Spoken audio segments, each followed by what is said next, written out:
Welcome back to MAPE's Weekly Update. I'm Richard Kajewski, MAPE's Legislative Affairs and Communications Director.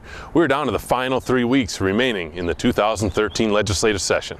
The Governor, House, and Senate have now released tax plans. Although all plans call for a $38 billion budget over the next biennium, the plans differ significantly in property tax reform, the taxable income level on individuals and couples, the state's sales tax rate, and level of cigarette and alcohol taxes. Both bodies have passed versions of their $11 billion health and human services budget and $15 billion in their K-12 budgets.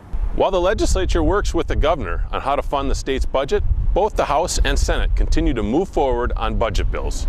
Last week, both bodies wrapped up floor debate on all the budget bills. I expect this week to be filled with conference committee work that will work out the differences between the House and Senate versions of these budget bills.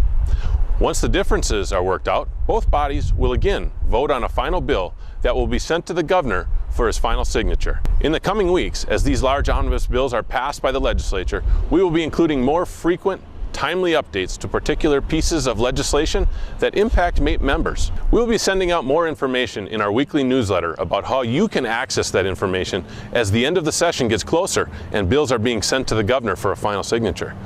Now that most of the work on the omnibus bills is complete, we anticipate more bills will be brought forward for votes, including pension bills and the whistleblower protection bill we have been updating everyone on. More controversial bills may also make their way through both bodies for final votes as well.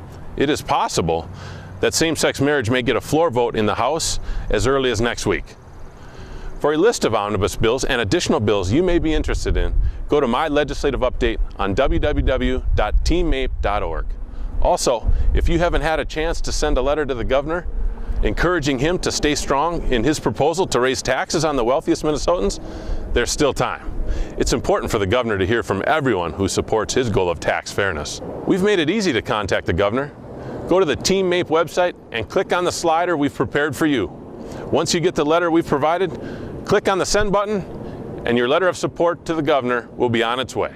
It's just wrong that CEOs should pay less in taxes than middle-class Minnesotans. If you have not seen the information MAPE and President Jorgensen presented on this issue at last Friday's press conference, again, go to www.mape.org and check it out. Let's show our support. In fact, here's a clip from last Friday's press conference with President Jorgensen denouncing an ad campaign taken out against Governor Mark Dayton's tax increases.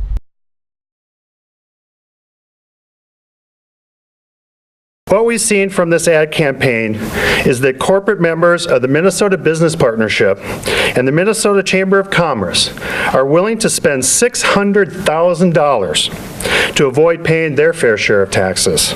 The United for Jobs ad campaign isn't about protecting the middle class. It isn't about protecting Minnesota families. It's about self-interest disguised as accountability. It's amazing when it comes to funding stadiums, investing in preschool education, and improving transportation, Minnesota CEOs are pro-tax. But when it comes to paying more to help fund those budget initiatives, they suddenly cry foul. These ads are false in their claims. These ads disguise the fact that very wealthy people have put up a great deal of money to protect themselves from paying their fair share of taxes, and they misstate the fact. They say taxes under the governor's proposal to raise income taxes on the wealthy will go up on small businesses and middle-class Minnesotans. Middle-class Minnesotans won't pay one dime more under the governor's income tax proposal, and 94% of small businesses will not be affected. So these claims are clearly false. That's all for this week. For more up-to-date information and to keep informed, visit the MAPE webpage, Facebook page, and Twitter feed. See you next week with another update from the Capitol.